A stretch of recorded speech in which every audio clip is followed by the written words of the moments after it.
समस्त को नमस्कार पिले आग को होगा पोस्टेड एवं एसएसबी टीजीटी को लक्ष्य करी आम जो श्रृंखलाटी आरंभ कर श्रृंखल गोटे दिन आम कवि परिचय एवं अपर दिन में आम संस्कृत शिक्षण को देखुं तेबे आज आम संस्कृत शिक्षण पठन कौशल विषय किछि पढ़िबा जानिबा कि पठन कौशल कौन केमी पठन कौशल विकास हुए तार सोपान गुड़िक कौन कौन अच्छी यही सब विषय वस्तु को देखा पूर्व वर्ष आसीथिबा किछि प्रश्न पत्र को देखा तेरे चल पिले एबे आरंभ करिबा। देख पठन कौशल तृतीय भाषा कौशल पठन कौशल आमर जो चारिटी भाषा कौशल अच्छी कौन कौन ना श्रवण भाषण पठन लेखन तेरे तृतीय भाषा कौशलटी हूँ पठन कौशल। ये पठन कौशल कौन हुए ना शुद्ध और उन्नत शिक्षा पठन अति आवश्यक अटे। आमर जो शुद्ध उच्चारण हो कि आम शिक्षार उन्नति करने हेले आम पठनर आवश्यकता अच्छी कारण आम जिते पढ़ा जिते विषय को आहरण करवा सेते ही आमर ज्ञानर विकास हम तेणुक आमको अधिक अधिक पढ़ा पड़ो आम जो क्षेत्र भी हो आम साहित्य विद्यार्थी हूँ कि व्याकरण विद्यार्थी हूँ कि जेकोसी क्षेत्र विद्यार्थी हूँ समस्त को अधिक ज्ञान आहरण किसी ना कि पढ़ा पड़ी था। आम जिते पुस्तक पढ़ा जिते विषय आहरण करवा आमर पठन कौशल द्वारा सेते विकास हो पार तेणुक आमर शुद्ध और उन्नत शिक्षा पठन अति आवश्यक अटे। आ कौन पिले ना व्याकरणगत शब्दावली अर्थबोध विरामादि व्यवहार पठन गुणात्मक अभिवृद्धि करे। ये जो रहा आमर व्याकरणगत शब्दावली गुड़िक आ जो अर्थबोध हो कि विरामादि जो चिन्ह गुड़िक रोचे आमर पठन समय ये सब व्यवहार करने द्वारा पठनर गुणात्मक वृद्धि होता है। आमको केउटी रहिबार अछि केउटी केउं भाव उच्चारण करिबार अछि आ केउं शब्दर उच्चारण केमिति ये सब गुड़िक आमको यही सब संरचना ही जना पड़ी थाए एवं यही सब को लक्ष्य करी बस भय एवं डियर वर्णक नामर दुई जन वैज्ञानिक पठन कार्य चली बेले चक्षुर मुख्यतः तीनोटी प्रक्रिया कार्य करें। आम जिते पढ़ुंट आम आखि तीनोटी कार्य करें कौन कौन से कार्य गुड़िक तेज देख प्रथमटी हूँ गति पुस्तक पठन बेले चक्षुर आगक आगक चलन को गति कहुए। आम जिते पढ़ुंट मु गोटे वाक्य पढ़िली वाक्यर आरंभ वाक्यर शेष पर्यंत आम आखि से वर्णर क्रम हिसाब से आगक आगक बढ़ी जाऊँ कि नहीं से जो आखि आगक चलबार बा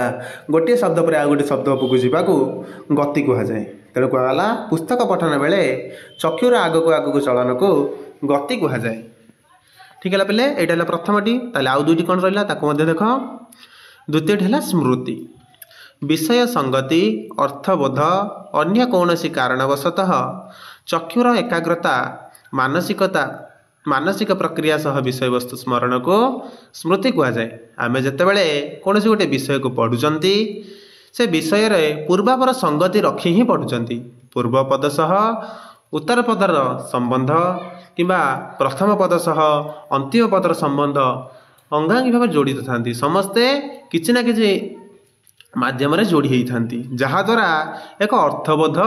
वाक्य होता है। आम किसी ना कि अर्थ को ग्रहण करें। यही वाक्यटी एमती अच्छी विषय संगति अर्थबोध अन्य कौन कारणवशतः चक्षुर एकाग्रता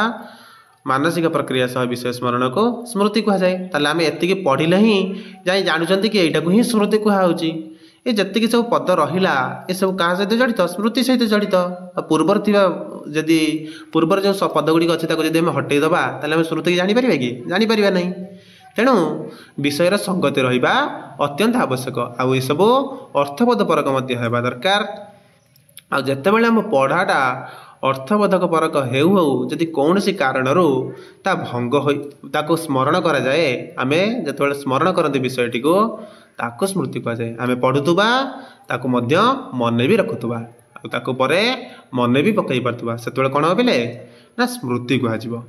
से कहला मानसिक प्रक्रिया सह विषय स्मरण को स्मृति कह जाए। आम मानसिक प्रक्रिया चली सहित स्मरण चली।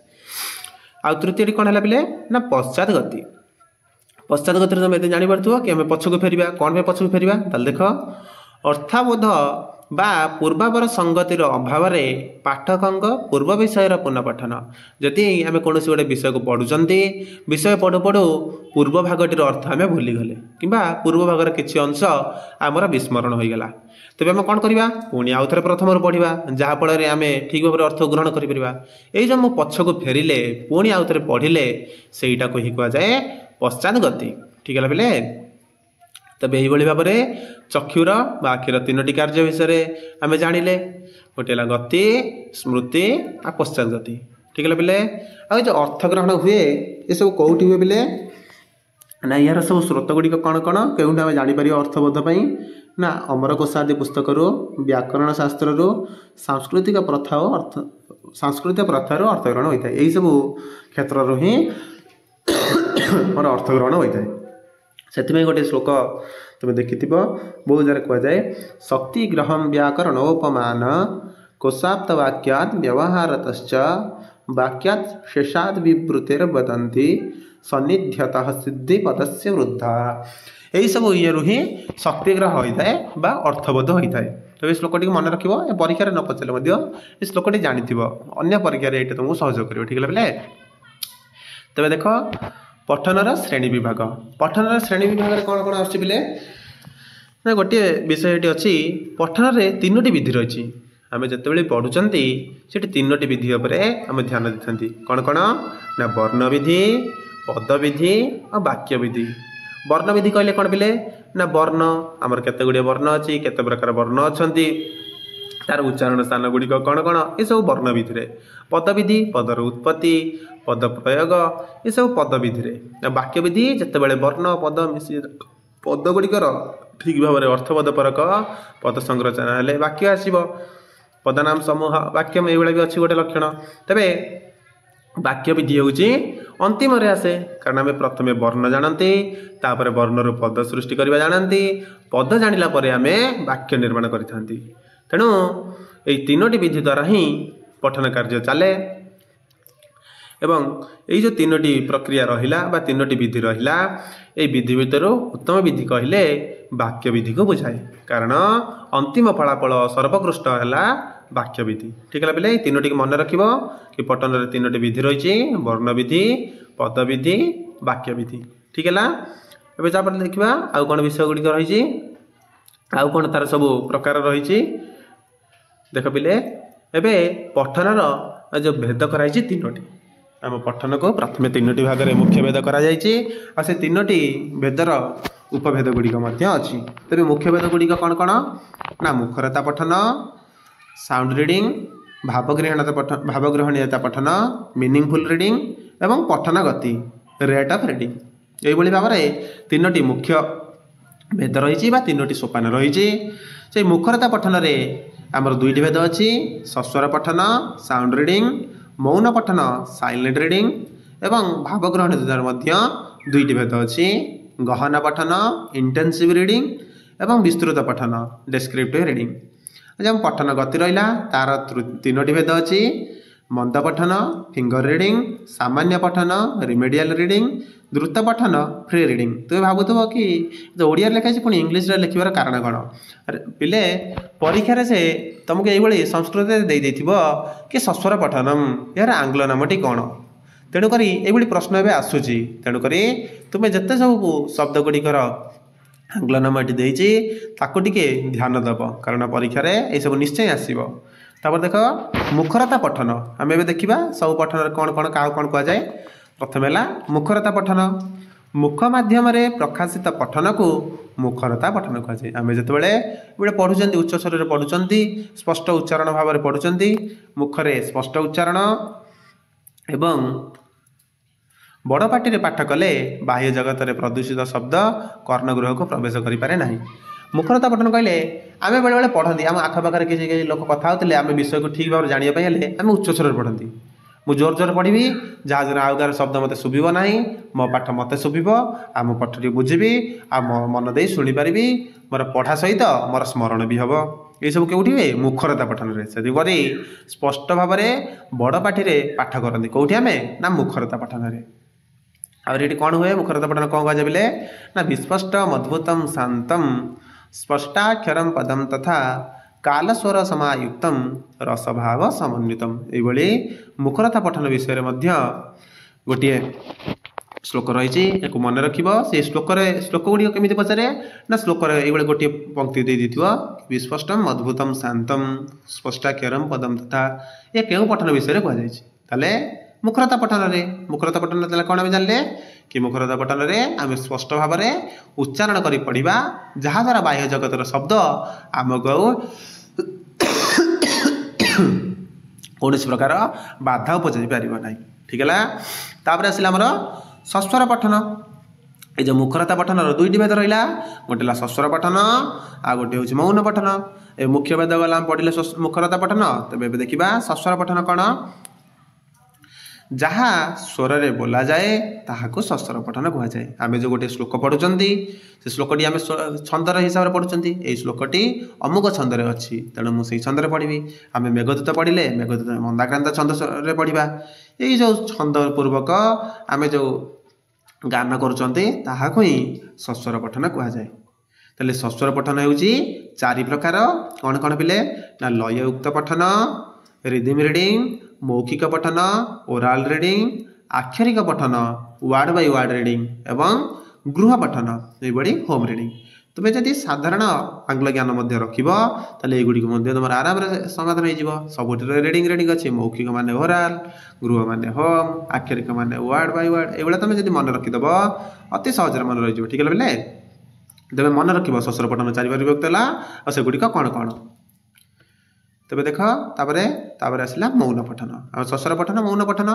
ये मौन पठन है साइलेंट रिडिंग तेबे बिना शब्द रे जहाँ पठन करा जाए ताहाको मौन पठन कहुए आम जो मौन होगी पढ़ती से आम पाटी चुप कर पढ़ती मन मन पढ़ती आम जो मन मन कहते मुझे मन मन पढ़ुली बा तुम कौन जान पढ़ुच कि नहीं तेणुक मन मन जो पढ़ा होटा हूँ मौन पठन द्वारा कौन आम लाभ होता है बोले ना मौन पठन करने द्वारा स्मरण शक्तिर विकास होता है आम जिते मन दे धीरे धीरे पढ़ा आमर स्मरण शक्ति बढ़े किंतु किसी जन कहे कि मो धीरे धीरे पढ़ले मोर मन रोनी हो पारे कारण समस्त समान नुहति किसी ना कि विशिष्टता समस्त पाखे अच्छी केते जन मन मन पढ़ले से भल भाव मन रोता बेले किसी जनकर जोर पढ़ले मन रहे किंतु आधिकांश कहुए मौन पठन रे ही स्मरण शक्तिर विकास अधिक होता है ठीक है बोले तापर देख मौन पठन रे मनुष्य क्लांत न हो अधिक परिश्रम करें आम जो पाटी चुप कर पढ़ा आम थकिबा नहीं शीघ्र तेणुक आम अधिक समय पढ़ी पार से कहला क्लांत न हो अधिक परिश्रम करें ठीक है बोले तेज देख ये जो मौन पठन अच्छी ये दुई प्रकार कौन कौन ना यंत्रवत पठन मेकानिकल रिडिंग आउ हूँ अवघोष पठन तेज यंत्रवत पठन कौन बोले ना शीघ्र शीघ्र पठन को यंत्रवत पठन कहुए देख जड़े जड़े बहुत स्पीड्रे पढ़ती आम जो पूरा स्पीड्रे पढ़ा सेटा आम यंत्रवत पठन किंतु अवघोष पठन कौन बोले ना अवघोष पठन हूँ गुणु गुणु हो सामान्य कंठरे पठन कर पठन कार्य को अवसर पठन कर आम जो पढ़ुआ धीरे धीरे बुरु बुरु होते पढ़ा ये जो गुणु गुणु गुणु पढ़ा को कौन कह ना अवघोष पठन जदि मुझे स्पष्ट भाव पढ़ुची उच्च स्वर में पढ़ुची मुखरता पठन जदि मुझे स्पीड्रे पढ़ुची यंत्रवत पठन जदि गुणु गुणु हो पढ़ुची अवघोष पठन मन मन पढ़ुची मौन पठन ठीक है बोले तेज तापर देख आम आसला भावग्रहणीयता पठन आम देखी तीन भेद गोटे हूँ मुखरता पठन भावग्रहणीयता पठन पठन गति आमर प्रथम पठन भेदटी मुख्य भेद उपभेद भी गला एवं द्वितीय पठन देख भावग्रहणीयता पठन मीनिंगफुल रिडिंग यही पठन माध्यम विद्यार्थी माने संस्कृत भाषार भाव को हृदयंगम करिथांती जेतेबेले आम कौन विषय को हृदयंगम करवा तार भाव को ठीक भाव में बुझीपर तार भाव को ग्रहण कर पठन को कौन कहुए ना भावग्रहणीयता पठन कारण भावपूर्वक ग्रहण एठी होई आम पठन करिथांती ठीक है बोले यह दुई प्रकार अटे गहन पठन एवं विस्तृत पठन तेबे ये जो गहन पठन कौन आ विस्तृत पठन कौन ताको टिके लक्ष्य कर। गहन पठन है इंटेंसिव रीडिंग। तबे अति कष्ट बहु परिश्रम और चिंतन माध्यम पठन को गहन पठन कहुए। आम बहु परिश्रम करवा चिंतन पूर्वक पढ़ा अरे ये वाक्यटी कौन पर मिला ये शब्द संयोजन एमती कौन पर कही ये शब्दर उत्पत्ति कौन ये चिंता करी कौन मर्मार्थ अच्छी से कौन कहवाक चाहते लेखक ये कौन प्रतिपादन करने को चाहते सबु प्रकार विषय को आम चिंतन करी पूरा ठीक भाव में तन्न तन कर पढ़ा हूँ गहन पठन। ठीक है पे आम पूरा भाव को जाना आम भल भाव में पढ़ा ये गहन पठन। तबे ये गहन पठन दुई भाग में विभक्त कराई गोटे हूँ विकासार्थक पठन अपरटी हूँ संदर्भ पठन। तेज देख पिले जो विकासार्थक पठन है डेवलपमेंटल रीडिंग विकास अर्थ है डेवलप ताले विकासार्थक डेवलपमेंटल। तेरे डेवलपमेंटल रीडिंग कौन ना छात्र निज पाठ्यक्रम को लक्ष्य करी अधिक लब्धांक प्राप्ति निमंते पाठन। आम देख आमर लक्ष्य है आम ओस्टेट क्लीयर करूँ आम ओस्टेट क्लीयर करा गले आमको एति मार्क रखा पड़ो से मार्क रखी से मार्क लक्ष्य रखिकी पढ़ी मुझे मार्क पार करगले मोर ये चाकरीटा हो परीक्षार उत्तीर्ण हो आम लक्ष्य कर पढ़ा। आमर विकास करने आम गोटे निर्दिष्ट पाठ्यक्रम अच्छी आम करे आम सिलेबस है आम 6टा यूनिट अच्छी 6टा यूनिट ये सब विषय अच्छी आम ये विषय को लक्ष्य कर पढ़ा जहाद्वारा आम एति मार्क रखिपारे आम परीक्षार भल मार्क आसो। ठीक है पे ये विकासार्थक पठन छात्र निज पाठ्यक्रम को लक्ष्य करी अधिक लब्धांक प्राप्ति निमंते पाठन जितेबाला कर। संदर्भ पठन कौन पे ना रेफरेन्स रीडिंग ग्रंथस्थ विषय गुड़ी को प्रासंगिक भाव ग्रहण करने को संदर्भ पठन कहुए। आज मत गोटे विषय कहुई मो बही गोटे विषय अच्छी कहला अरे बाबू तू से विषय टी भल भाव में पढ़ीबू तारी उपर तू काले किसी कहबू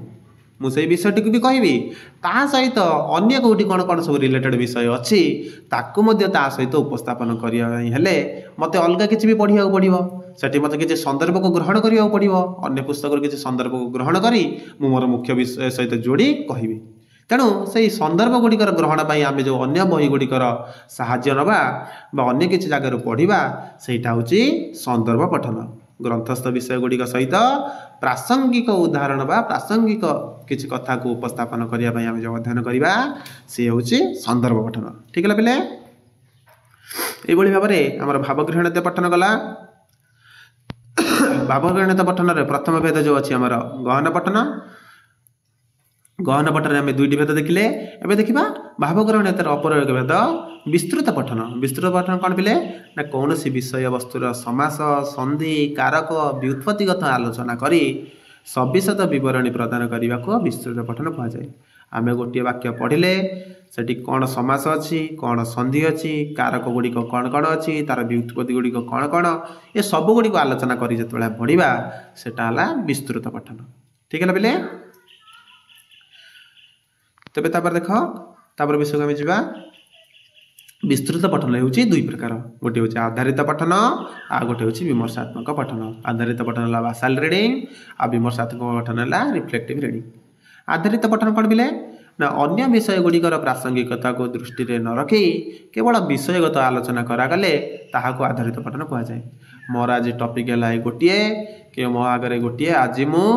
अच संधि पढ़ी तेबे मु अच संधि उपर ही केवल ध्यान देवी ना कि हल संधि उपर। ठीक है पे मोर आधार है आज अच संधि उपर मु केवल आज गोटे संधि पढ़ी मोर अन्य विषय उपर के ध्यान न दे आज से विषय भल भाव में छाड़ी मोर प्रसंग है आज गोटे। ठीक है अन्य विषय गुड़िकर प्रासंगिकता ये दृष्टि न रखी से केवल गोटे विषय को आलोचना कर ही आधार कर आज कार्य करटा हूँ आधारित पठन। तेज विमर्शात्मक पठन कौन पिले ना कौन से विषय को विशद भाव समीक्षा कला बेले जो विषय प्रति ध्यान दि जाए ताहाको विमर्शात्मक पठन कराए। कौन सी गोटे विषय आलोचना करा विचार विमर्श पूर्वक विचार करा विश्लेषण करा ये कौन ठीक अच्छी कौन भूल अच्छी ए विषयर उपादेयता केते अच्छी ये कौन ठीक भाव प्रभाव पकाउछि नहीं। ठीक है यही सब जो चिंतन हम ये सब विमर्शात्मक पठन आसो ताको समीक्षा करा ये ठीक कथा कही ना ये विषय ये जो कथाटी प्रतिपादन करते दूर ठीक अच्छी ये समस्त प्रति पाऊँ तो ना पाऊनी यही सब चिंतन जो अच्छी ये सब विमर्शात्मक पठन हुए। ठीक है पे से कहला कौन से विषय को विशद भाव समीक्षा कला बेले जो विषय प्रति ध्यान दि जाए ताहाको विमर्शात्मक पठन कहुए। तेज देख ये भाव दुईटी आम भेद गला आम प्रथम देखिले मुखरता पठन भावग्रहणता पठन मुख्य भेद सहित उपभेद गुड़िक देखिले एवं तृतीय भेद को देख पठन गति। पठन गति कौन पिले ना पठन गति तीन प्रकार अच्छी। पठन गति कौन ना कौन सी पाठ्यवस्तुर पठन बेग को पठन गति कहुए बा आम कौटे जो विषय पढ़ुंट कौटे धीरे पढ़ुंट कौटे जोर पढ़ुंट कौटा ठीक ठाक मीडियम स्पीड पढ़ुंट यही जो भेदटी अच्छी आम पठन सेटा को ही कौन कहे बोले ना पठन गति कहुए। तेज पठन गति केते भाग विभक्त ना तीन भाग विभक्त कौन कौन ना मंद पठन सामान्य पठन द्रुत पठन। ठीक है बोले आउ उत्तम पठन में कहुए केमिति कौन भल पाठ हो पार ना पढ़ी हम ना उच्च पाठम निषिद्धम सैत् त्वरांच परिवर्तयेत् शुद्धेन चलचित्तेन पठितव्यम प्रयत्नतः। यही भाव में पढ़िले आम ठीक हे केमी पढ़ा उच्च पाठम निषिद्धम सैत् उच्च स्वर बेसी पढ़ा ना त्वरांच परिवर्तयेत् बेसी त्वरान्वित हो पढ़ा ना केमी पढ़ा ताले ना शुद्धेन अचल चित्तेन पठितव्यम प्रयत्न आम प्रयत्न पूर्वक शुद्ध आउ अचल चित्त पढ़ा ठीक मनोयोग पूर्वक शुद्ध उच्चारण सहित पढ़ा से ही गोटे भल पठन हो पार। तेणु कहला उच्च पाठम निषिद्धम सैत् त्वरांच परिवर्तयेत् शुद्धेन अचल चित्तेन पठितव्यम प्रयत्नतः। ठीक है बोले तापर देख आसला आमर मंद पठन जो तीन पठन देखिले ये तीन भेद अच्छी तार मंद पठन सामान्य पठन द्रुत पठन। तो प्रथम भेद आसला मंद पठन। मंद पठन को फिंगर रिडिंग कहुए। कौन पे फिंगर रिडिंग कहुए बोले देख पठन समय रे आंगुठी बही दे गीत बोली मुंड हलाई अर्थ न बुझी धीरे धीरे लेखि क्षीण कंठरे उच्चारण करने को मंद पठन कहती। देख बहुत पिला पाठ पढ़ु पढ़ु से बही जो वाक्यटी लिखाई दियो वाक्य तले आंगुली मारी मारी मारी मारी पढ़ी जाऊे आ कौन करुवे ना किसी पिला झुलुवे कि मुंड हलाउे कि अर्थ न बुझिकी तले लिखिदे अर्थ कौन लिखिदे लिखिदेकी पढ़ुवे कहूए यही सब जो देखा ये पठन को कह मंद पठन। ठीक है पिले ये मंद पठन में आहरी गोटे कहुई अधम पाठक किए किए ना अधम पाठक किए पिले ना गीति शीघ्री शिरस्कंपी तथा लिखित पाठक अनर्थज्ञल्पकंठश्च सड़ेते पाठका धमा। ये गोटे मिस्टेक ये बोले एक मुझे अपलोड करी पीडीएफ अपडेट बेले ठीक करदे है। तो देख गीते शीघ्र शिरस्कंपी तथा लिखित पाठक जे गीत गाइला बोली पढ़ुव जे शीघ्र शीघ्र पढ़ुव जे शिर को हल्ले हल्ले पढ़ुव एवं जे लेखिकी पढ़ुव एमाने कौन पिले अधम पाठक के आउ किए ना अनर्थज्ञ अल्प कंठस्थ जे अर्थ को न जानी पढ़ुव एवं अल्प कंठस्थ जे धीरे धीरे पढ़ुव ठीक भाव उच्चारण कर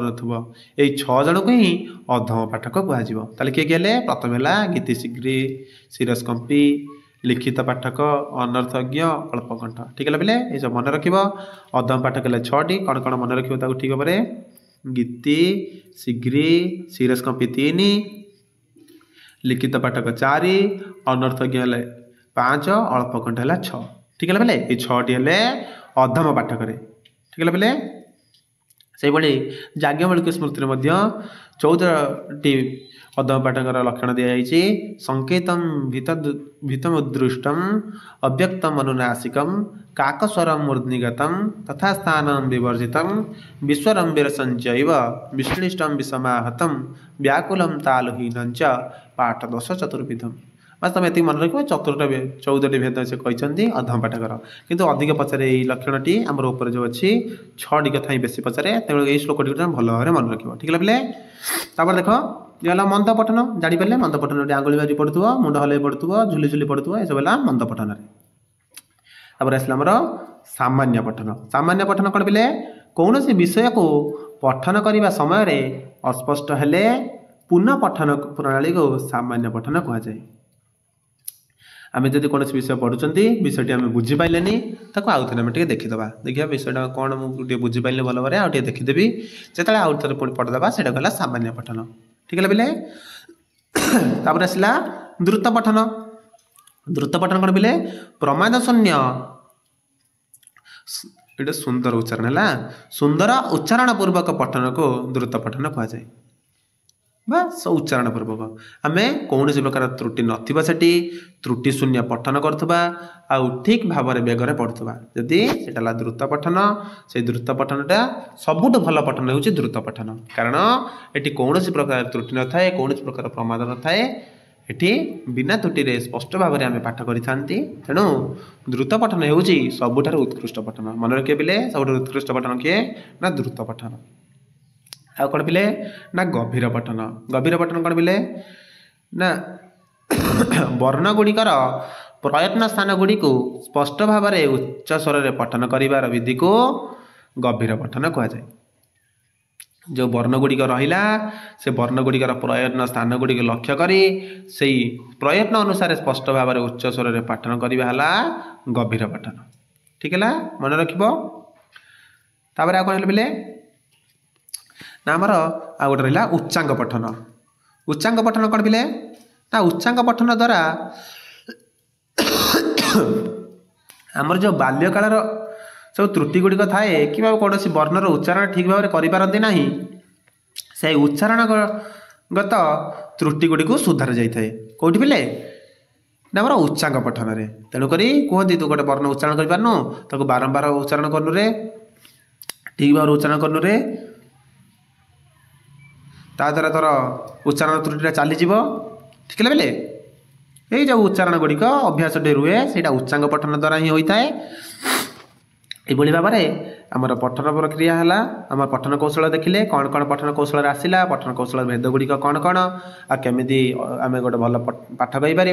कौ गुण गुड़िक थी आम अर्धम पाठ कर सब विषय गुड़िक आम देखिले पठन कौशल मुख्य भेद सहित तार उपभेद गुड़िक देखिले तेज चल पिले ए आउ कौन विषय रहा देखा आमर उच्चांग पठन पर एवं आसला पूर्व वर्ष में आसी किसी प्रश्न कारण आम जो विषयटी को पढ़ुं से विषय पढ़ी सारा जदि किसी प्रश्न को देखीद विशेषकर पूर्व वर्षर प्रश्न को देखीद तेज आमको जन कि आम ठीक दिशा पढ़ुं कि ना आम सठिक मार्ग में जाऊँ कि ना आम प्रिपेरेसन ठीक चली कि ना तेज चल पे देखा तो प्रथम प्रश्न देख विमर्शात्मक पठनम कस्या अंतर्गत भवति आमर जो विमर्शात्मक पठनटी रहा ये पठनटी क्या अंतर्गत आसे पे ना विस्तृत पठन में देखी दिए तेल ये जो सब पठन भेद गुड़िक मन रख ठीक है पे ये देख आम रहा विस्तृत कौन विस्तृत पठन भेद कौन आस देख हाँ मौन पठन विस्तृत पठन विस्तृत पठन ये देख विमर्शात्मक पठन आधारित पठन हमारे कौन अच्छी प्रश्न ना विमर्शात्मक पठनटी कहार अंतर्गत आसला कौन ना विस्तृत पठन ठीक है बोले आधारित पठन विमर्शात्मक पठन हूँ विस्तृत पठन भेद तापर देख लययुक्तम पठनम आंग्ल भाषायां किम उच्यते आम पढ़ले एवं सब पठन भेद गुड़िया पढ़ले तार आंग्ल नाम गुड़िक पढ़ले लययुक्त पठन है कौन पे ना रिदिम रिडिंग ओराल रिडिंग कहले मौखिक पठन होम रिडिंग कहले गृह पठन वार्ड बाय वार्ड रिडिंग कहले आक्षरिक पठन ठीक है पे ये आम के आसला एसएसबी टीजीटी आसी रिसेंटली होता ये विमर्शात्मक पठन टी आम एलटीआर आसला 2025 एलटीआर तापर देख पे गहन पठनम आंग्ल भाषायां किम उच्यते ये भी एसएसबी टीजीटी 2024 आसी जो गहन पठन कौन कहे ना इंटेंसिव रिडिंग विस्तृत पठन को डिस्क्रिप्टिव रिडिंग भावग्रहणीय पठन को मीनिंगफुल रिडिंग मौन पठन को साइलेंट रिडिंग ठीक है पे तापर देख अर्थम अज्ञात्वा पठनम आम अर्थ न बुझी जिते पढ़ा ताको कौन कहे बोले आम आंगुली मारी मारी पढ़ा हली हली पढ़ा मुंड झुलई पढ़ा गाई गाई पढ़ा अर्थ न जानी पढ़ा ये सब कार गुण अटे ना मंद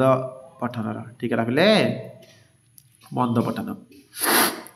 सामान्य स्वर पढ़ले सामान्य पठनम जिते विषय बुझीपारानी द्रुत पठन सबुठ भल पठन बिना प्रमाद शून्य पढ़ा लययुक्त पठन स्वरपूर्वक लय गान सब नियम को लक्ष्य कर पढ़ा पठन कौशल कौन पे देख क्वेश्चन टी पठन कौशल गृहीत मार्ग आम जो पठन कौशल रहा से मार्ग केतोटी ग्रहण कराई मार्ग कहले ये देख स्मृति गति ये सब कार आसे ये चक्षुर है पे चक्षुर गति स्मृति आम पढ़ले कि ना ये चक्षुर क्रिया उच्च स्वर पठन नुहे पठन 3टा पढ़ले गोटे मुखरता पठन भावग्रहणता पठन पठन गति तेणु पठन कौशले गृहीत मार्ग भावग्रहणता पठन ये 3टी हेब ना कारण स्मृति गति ये चक्षुर गति आसुँच उच्च स्वर पठन आम किसी तो पढ़ी ना तेरे तेणु ऑप्शन सी है ठीक उत्तर ये आमर ओस्टेट एक प्रश्न पत्र अटे ठीक है बोले 19 कि 20 19 आसते प्रश्नटी देखिए भूली जाइए देख बोले छात्रा अधिक ज्ञानम समुपार्जयन्ति छात्र माने अधिक ज्ञान कौटी उपार्जन करते बोले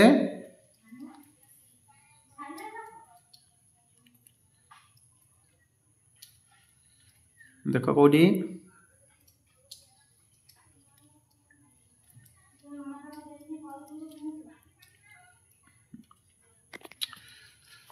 पर करेक्शन कर छात्रा अधिक ज्ञानम समुपार्जयन्ति कौटी बोले ना पठन रे कारण पठन द्वारा ही आम अधिक ज्ञान आहरण करिपरिबा अधिक ज्ञान आम अधिक किसी जाना हेले आमको अधिक पढ़ा पड़ो ठीक है बोले तेणु अधिक ज्ञानर उपार्जन पठन द्वारा ही होता है तापर प्रश्नटी देख बोले पठन कौशल से श्रेष्ठ विधि ही वर्तते आमर जो पठन कौशल रहा से पठन कौशल श्रेष्ठ विधि कौन बोले ना पठन कौशल श्रेष्ठ विधि है वाक्य विधि आम 3टी विधि विषय पढ़ले कि नहीं गोटे आमर वर्ण विधि पद विधि और वाक्य विधि ठीक है बोले तब सब उत्तम है वाक्य विधि यही भाव में किसी प्रीवियस क्वेश्चन आम देखिले आम विषयटी को जानिले तुम ये विषय गुड़ी भल भाव देख तार आंग्ल नाम गुड़िक मन रख अन्य विषय ये प्रश्न पत्र गुड़ी भी भल भाव देख ठीक है बोले तेरे आज आम पठन कौशल पढ़ले आउ गोटे कौशल आम बाकी रहा कौन पे रहा बाकी से हूँ आमर लेखन कौशल तबे आम या पर नेक्स्ट क्लास रे लेखन कौशल विषय पढ़ा आमर आउ जन कवि बाकी अच्छा कालिदास ना कालिदास नुह तो भाषांग विषय बाकी अच्छी ना कि आउ सब विषय आम पढ़ी सारी तेज भाषांग विषय आम पढ़ा तापर भाषण कौशल समाप्त करवा भाषण कौशल सरला तापर आम नूतन विषय आगू बढ़ा ठीक है बोले तेरे तुम ये विषय गुड़िक भल भाव देख आ विषय गुड़िक तुम भल लगुव ये क्लास गुड़िक तुमको भल लगुव तुम सांगसाथी मानक पठेब तुम जूनियर मानक पठेब जहाँद्वारा से आम सहित जोड़ी पारे आ तुम्हें मैंने जब चाहूच ताल आम टेलीग्राम ग्रुप आ व्हाट्सएप ग्रुप में जॉइन कर तार लिंक मुझे वीडियो डिस्क्रिप्शन में देदेवि आ तुम्हें मैंने चाहिए आम चैनल को विजिट करी सेठी लिंक गुड़िक अच्छी व्हाट्सएप और टेलीग्राम रे सेठी जॉइन कर ठीक है बोले रोची पुणी देखा गोटे क्लास रे धन्यवाद।